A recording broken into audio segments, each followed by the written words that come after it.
भारत के प्रधानमंत्री नरेंद्र मोदी ने जो दिव्यांग शब्द कहा है, ये दिखावा के लिए कहा है। हमारे भाइयों को लाखों लाखों रुपए दिए गए पढ़ाने के लिए, और जब मेरी बारी आई तो सबके पैसे ख़त्म हो गए। ऐसा अक्सर ब्लाइंड पर्सन के साथ में होता है। और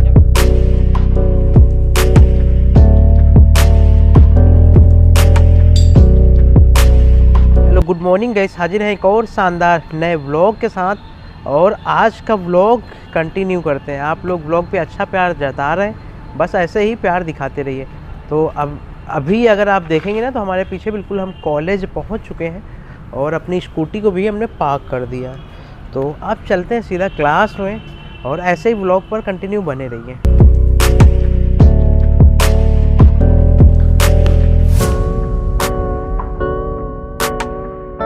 क्लास ख़त्म होने के बाद हम आ गए मेन बिल्डिंग, और हमारी अगर देखेंगे तो पीछे ये मेन बिल्डिंग है।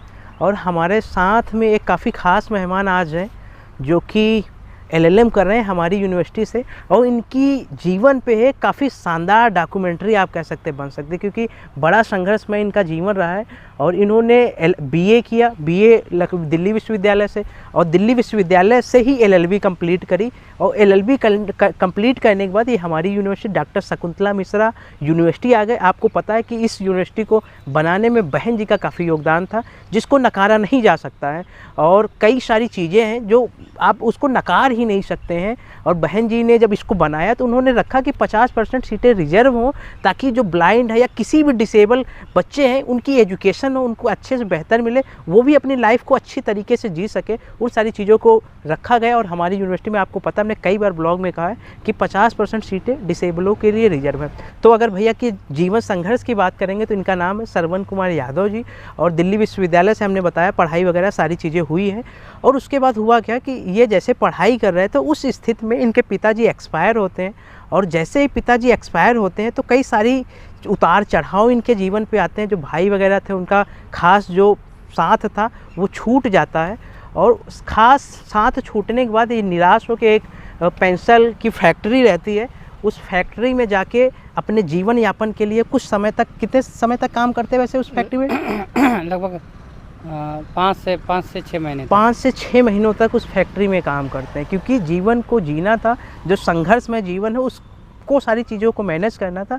तो इन्होंने वहाँ से अपनी जो सारी चीज़ें थी, उस फैक्ट्री में पेंसिल वगैरह पैक वगैरह होती थी, तो वो सारी चीज़ें करने के बाद फिर जो है एलएलएम के लिए एडमिशन किए। तो आप दिल्ली विश्वविद्यालय से अपनी यूनिवर्सिटी डॉक्टर शकुंतला मिश्रा आए, तो काफ़ी संघर्ष में सारी चीज़ें रहीं आपको? जी, बहुत ज़्यादा काफ़ी आप संघर्ष किए हैं जी।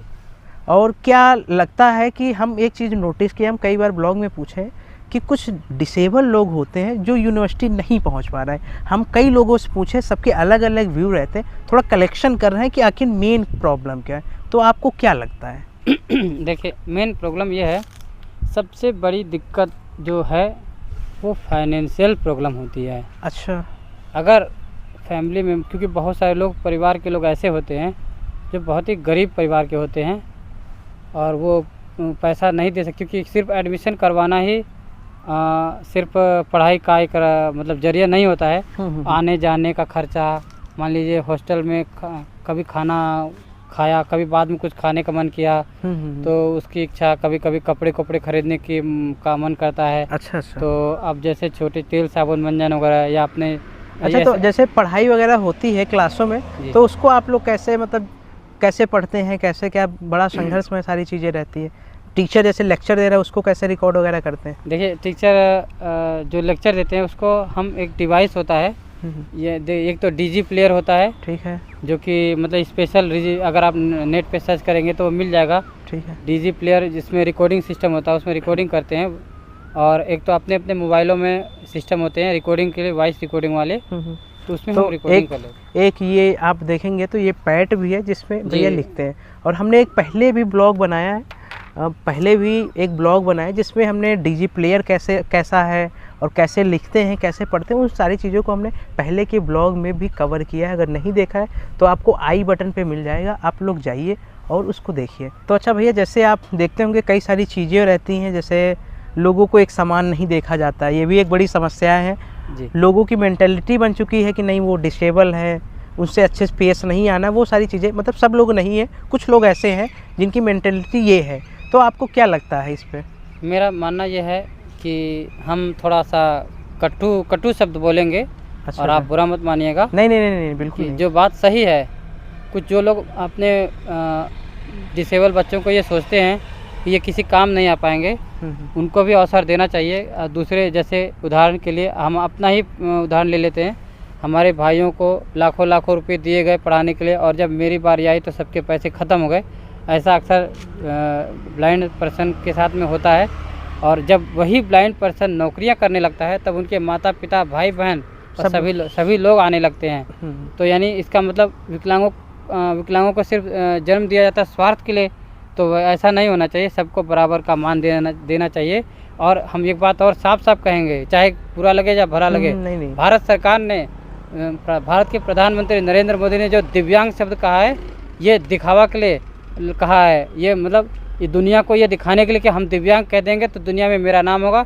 रियल में सरकार और लोग जो है इस तरीके का बिहेव नहीं करते हैं। विकलांगों के लिए हर जगह पे उनके पैसे वगैरह खाए जाते हैं। और एक और आवश्यक चीज़ है, जो ये लोगों को कंपनियाँ वगैरह जो है जो सामान देती है, वो 5-5, 6-6 हज़ार का सामान देती है, उसमें 12-13 हज़ार रुपये लिखे जाते हैं।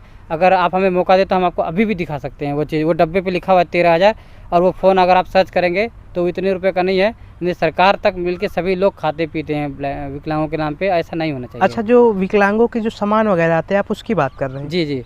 कि जो विकलांगों के लिए, दिव्यांगों के लिए जो सामान आता है, उसकी एमआरपी कुछ और रहती है। हाँ। ये लोग कुछ और लिखकर प्राइस पे देते हैं। बेचते हैं। हाँ हाँ। तो ये भी एक बड़ी समस्या है, गवर्नमेंट को देखना चाहिए। अगर आपको यकीन ना हो तो मेरे बैग में अभी भी रखा हुआ, हम दिखा सकते हैं तुरंत निकाल कर। अच्छा, क्या है, दिखाइए। अच्छा, अब देख रहे हैं भाई साहब, देख ही लिए, और क्या।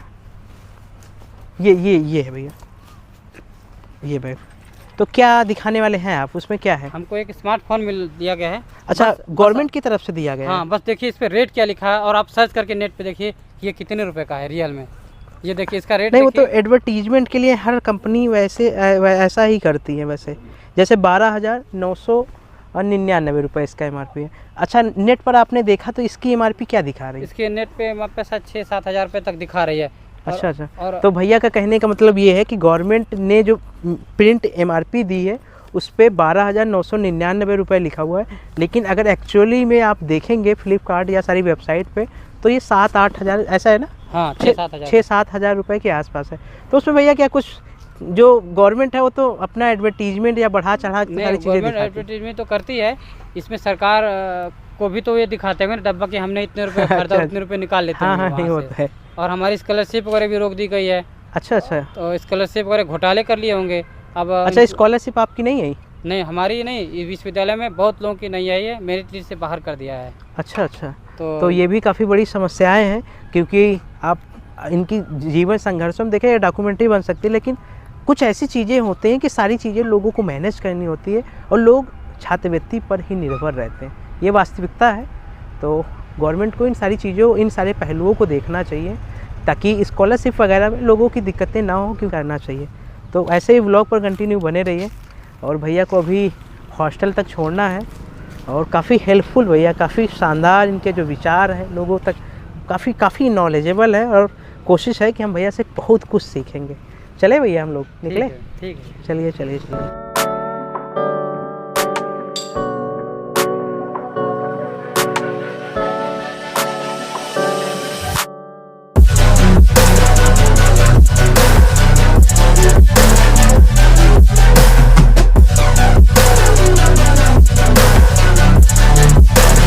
Inequality concerning to race, concerning to gender, so on and so forth. So उसमें caste को भी अभी ऐड किया जा रहा है एज ए प्रोटेक्टेड कैटेगरी। और हम पहला स्टेप जो रहता है सेनेट जुडिशरी कमेटी का, जहाँ पर सारे जो ये जो कमेटी होती है, यहाँ पे सारे एक्सपर्ट्स हैं, लॉ मेकर्स हैं, जो सेनेटर्स बन चुके हैं, वो इस बिल को रिव्यू करते हैं और वो प्रोज एंड कॉन्स बताते हैं, ताकि फिर दूसरे सेनेटर्स उनके ये कमेटी का सुझाव जो है वो उसको मानते हैं। तो इस कमेटी में 11 मेंबर्स थे, और उन 11 मेंबर्स में से 8 मेंबर्स प्रेजेंट थे सेनेट जुडिशरी हियरिंग में। सेनेट ने दोनों साइड्स को सुना, मतलब हमें हमारी आवाज भी सुनी। हम बोल रहे थे कि बिल ऐड होना चाहिए, बिल में कास्ट ऐड होना चाहिए, और हम फॉर में थे इस बिल के, क्योंकि जब caste as a protected category add होता है तो हम हमारे अगेंस्ट जो डिस्क्रिमिनेशन होता है, जो सटल हो सकता है, जो एक्सप्लिसिट भी हो सकता है, टेक कंपनियों में हो सकता है, जो घरों जो आपके सोसाइटीज या नेबरहुड्स में हो सकता है, बच्चों के साथ स्कूल में हो सकता है। तो ऐसे जगहों पर जहाँ पे डिस्क्रिमिनेशन हो सकता है, ये अगर डिस्क्रिमिनेशन होता है तो हमें एक साधन मिलता है caste as a protected category add करने के बाद कि हम उसको रिपोर्ट कर सकें।